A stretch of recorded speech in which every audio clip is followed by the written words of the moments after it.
What's going on, everybody? This is Tony with Urban Girl Scout Media, living the dream as always. Today I'm going to put on the fan clothes, and I'm going to go off the deep end, hopefully. I don't know. I don't actually know what to expect. I do know that I want to talk U of I. I want to talk U of I football. I've got a beer, my Sam Adams Oktoberfest, and I'm ready to go. You're going to hear the dog walking around too. I figure, she's going to hear me possibly yelling, so we'll just let her get involved. So, Illinois lost this past Saturday to the Purdue Boilermakers, 46-7. 46-7. So, I am waiting until Tuesday to actually get fired up about this. Think about that.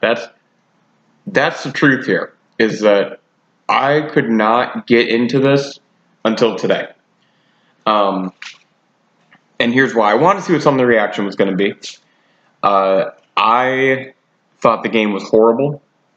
I thought there was a lot of things that we did as a team, not just individually, as a team, that betrayed one another. And I'll go into that here in a minute. I didn't really care for just a lot of play calling. The other reason I had to wait was not just a reaction, but I wanted a chance to get my thoughts together. I've lived in the area for about 20 years, just short of 20 years. I've followed the U of I most of that time, and I'd say over the past 6 or 7 years, it's really gotten a lot more passionate, or at least aware. You can even go back a little bit further, but there's certain things that I've been able to experience going to games, listening to the radio show Tay and Carp, or Tay and Jay when it was that a while ago. That's always something that has helped me as well, because there's a lot of great insight there, and you hear a lot of things, and they get you excited. So there's been a lot. And, I'm going to be honest, I was excited when we signed Lovey. I was excited. What do you do? So, needed a little bit of time to get my thoughts together, is really what it came down to. So here's my thoughts. First off, wow. 46-7. That's legitimately an embarrassment. That is a waffle stomp. That is a slobber knocker, to quote Jim Ross.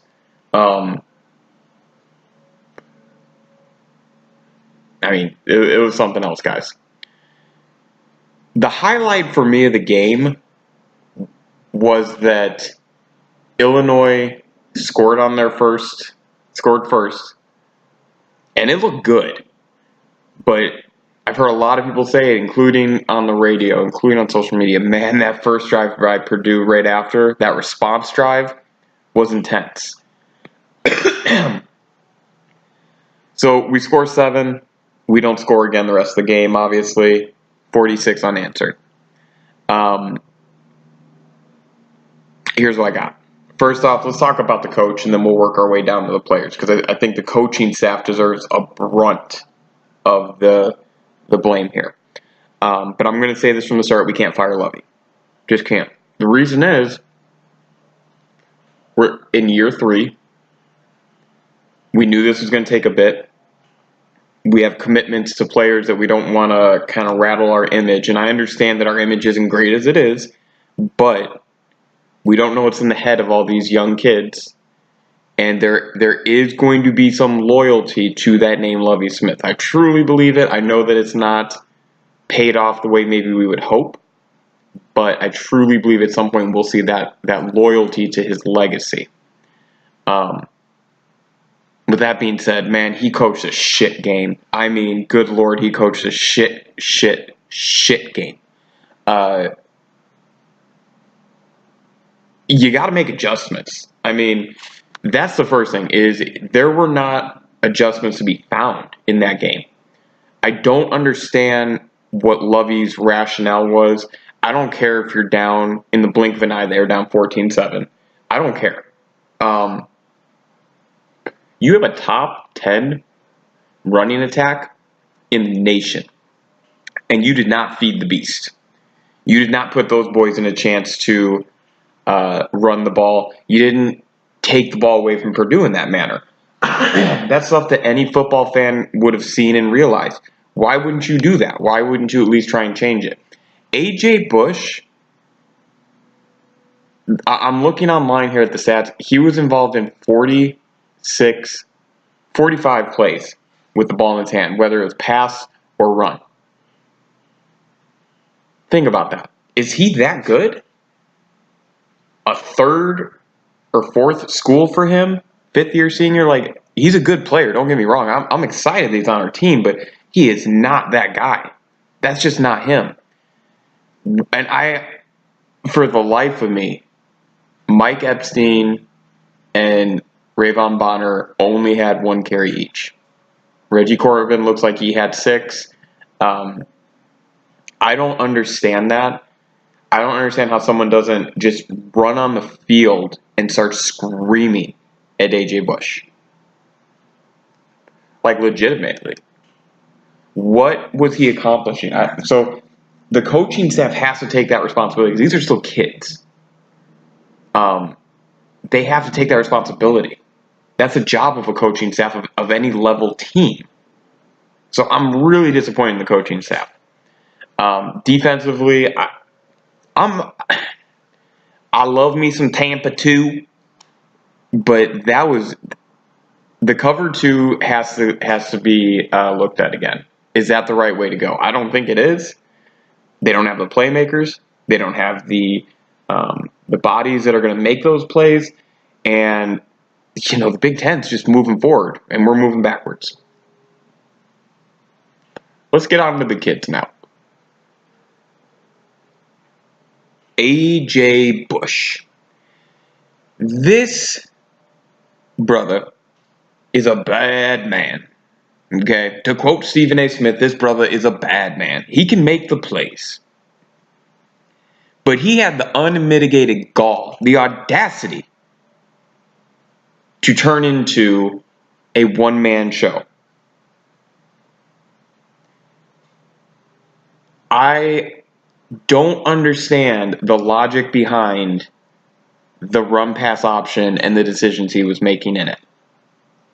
The game plan should have changed. AJ, this is it for you from what I understand. Maybe there's some college rules that I don't know about, but this is it. And if you can't throw the football more than 5 yards without it wobbling in the air, and you can't run on a defense to save your life, you're not the guy.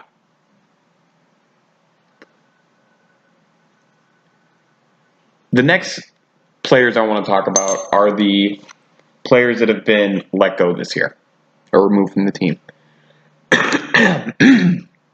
So Bennett Williams and the other kid's name that just happened within the past 2 days escapes me, but I don't know whether I'm happy that we're setting that culture or mad that we're losing a good defensive player and then this tight end that we lost. I don't know. Either way, it's irrelevant. My hope is that, first off, these kids land on their feet. They get something good going for them. They're not in a bad situation. But my hope is that this is being done as part of a bigger and better thing. That it's not Lovie Smith and these guys just, these kids are out smoking pot and doing things like that. And sure, that's wrong. I'll get it. I'll get you that point all day in the argument. It's they're in a situation where they can't do certain things, and I understand that. I just hope that we're letting these guys go for the right reason. And really, my biggest concern is, how are they getting here and becoming these issues? What's changing in the time of the meeting to walking in the door? Bennett Williams was a pretty highly touted rookie, if I'm not mistaken, from last year. And the tight end, he was a decent player. So this isn't a team that has a lot of playmakers to begin with. So I guess where I want to wrap this up, I don't have too many other the kids I want to rip into. The defense is what it is. Mike Epstein, I wish I could say something negative about him, but the dude got 1 carry. So I don't know what the hell happened there. And man, Purdue's quarterback, that dude was a Bauer or whatever. That dude can ball. I mean, Blau, he can ball. 3 touchdowns, 1 interception, 377 yards. I mean, that's absurd. Their rushing attack was pretty solid. 200 yards between DJ Knox and Markel Jones. There's nothing that we could have done to stop them defensively, but I think offensively is where I'm concerned. Defensively, I kind of assumed this was going to be a shootout if we were going to stay in the game. Offensively, I thought we'd put up more points. So I had no intention of the University of Illinois showing up to homecoming this year and having this great defensive game. In my mind, that's not realistic. That's not who they are. They might be able to get a stop or two. They might get an interception or so, but they are going to rely just as much on a team being unfocused as they are on being focused when it comes to defense. Special teams is really good. Offensively, I thought we would get more. I really did. Just really disappointed that A.J. Bush, 12 of 25 for 170 with an interception. That's his game. His rushing attack wasn't any better. He averaged a yard per, just over a yard per carry. At 20 carries, 24 total yards. I mean, that is not winning football, and especially when you're a team that can't stop anybody to begin with. I just don't think that's winning football. So the last thing I really wanted to touch on with this is the record. So Lovie Smith, year 3, game 6 of year 3. That's where we're at right now. In 2016, he was 3-9. 2017, he was 2-10. This year, he is currently 3-3, and they're looking like they're going to be about a 3, maybe a 4-win team. This season to me was supposed to be the building year, and then that UCF game, they were in that game. They were in that game until the very end, and you feel like, hey, they have a shot. That felt like an opportunity missed. The Penn State game, surprisingly, they were in it until the end there. Possibly an opportunity missed. I still don't know if I would call that game an opportunity missed. I think that was more of a we were just lucky to be there. The way that they ended that fourth quarter. And then Purdue. That was the loss that I think opened everybody's eyes up. And I honestly think it made a lot of people turn into prisoners of the moment, which is something that I try to stay away from. But in the moment, I have to realize a lot of things. I'm definitely not to the point yet where I think Lovie needs to get traded. I am to the point where I think we need to be aware that it may not be working. That's the truth, for me at least. And that we need to be kind of cautious moving forward. I guess the joke you could make, kind of looking at this record, is, well, when Lovie gets the 3 wins, he's satisfied, I guess. I heard an interesting stat that they've beaten Rutgers twice. Well, Rutgers is one of the worst teams in the history of football as far as I'm concerned. They're awful. They're garbage. They are, right now, one of the only teams, though, that as a U of I fan, I can say that about. Every other team that I want to rip into, I can't. So when we get some wins against teams that aren't Rutgers, I think that'll help me out, because 3 of the Big Ten wins, 2 of them are against Rutgers. That's not impressive. That's not good. That's not something to be proud of. These are all legitimate concerns. I hope that this coaching staff is able to figure out. And yeah, I mean, at this point, I still don't know exactly what my takeaway is from the game. Obviously frustrated. Obviously disappointed, let down. Trying trying not to jump off of the bridge in terms of, oh, we got to let Lovey go or it's over, it's not going to work. But this was definitely a game that you knew that there was a really good chance the U of I would lose this game. You did not see this coming. As a U of I fan, you woke up Saturday morning thinking, all right, we might get a win today, or maybe we'll only lose by 10, which it is what it is, and we are where we are. But to be that it's bad. So I think that's about it. I mean, I really don't have much else I can add right now, other than if the direction now is to stay the course, stay with Lovey, and try and see this thing through. We are coming up on a unique time in his contract. That's a different day, a different story.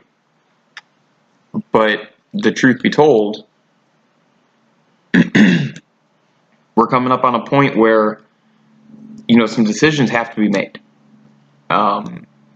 It's a good idea to review this policy this plan with Lovey, and figure out if what he's doing is right.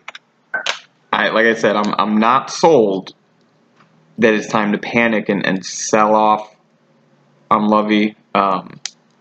I also think his contract and the buyout would be just a little bit absurd. So I don't know, guys. It's deflating to think about it even now. I know I'm not the only one that can say this, but a lot of my plans over the weekend, this past weekend, were made with the intention of 2 o'clock. I was going to sit down and watch the Illini football. Hopefully, I'd love to see a win, but maybe show up and play a game. It's not what we saw. Lovey, I know you're going to hear this, man. I know you tune into Urban Girl Scout Media. I know that I'm a big part of your day, and I definitely appreciate it. I appreciate all the love from Lovey.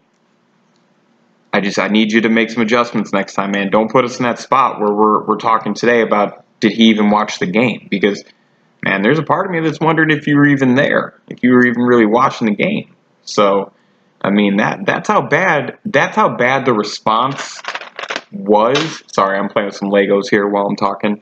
That's how bad the response was from the nation. You kind of screwed the pooch here, my man. So, get out here, get us on the right track, and get some wins. I think all will be forgiven, but that's about it. So I don't know. I don't have much else to add. Kind of going through some of those plays in my head and just the frustration of it all. So, but anyways, I appreciate you guys listening to me. I appreciate you guys giving me some time here. Really, probably not my best video. I know that I just kind of rambled here, and I'm still just kind of processing everything. I mean, what do you guys think? Do you think that it's time to make a change? Do you think that it's prisoner of the moment? Do you think that it's something different? What is the point here now? What's the path? What's the way we're going to go? Because I certainly am not sure, and I know about as much as everybody else at this point. So, but that's going to do it, guys.